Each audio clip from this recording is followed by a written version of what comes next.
আমার হাতে দেখতে পাচ্ছেন সিগারেট। তো সিগারেটের বিষয় নিয়ে কিছু কথা বলবো, কথাগুলো একটু মন দিয়ে শুনবেন। সিগারেটের গায়ে কিন্তু লেখা আছে ধূমপান স্বাস্থ্যের জন্য ক্ষতিকর, ধূমপান খেলে মৃত্যু অবধারিত। তো তারপরও আমরা জেনে শুনে সিগারেটগুলো কিন্তু খাই। 70% মানুষ, 80% মানুষ আমরা খেয়ে থাকি।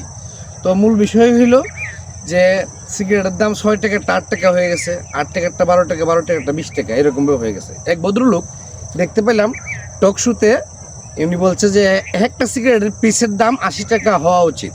আমি বলবো কি যে 80 টাকা না, 100 টাকা বা 150 টাকা, 200 টাকা পিস হওয়া উচিত। কারণ কেন বলছি, যদি 100 টাকা, 150 টাকা, 200 টাকা পিস হয় একটা সিগারেটের দাম, তাহলে কলিজাতে লাগবে কিনে খেতে গেলে। আমরা যারা কিনে খাই, তা আমাদের কলিজাতে লাগবে কিনে খেতে গেলে এত দাম দেওয়া। তো সেই জন্য 30% লোক হয়তো সিগারেট খাওয়ার থেকে বের হয়ে আসতে পারবে।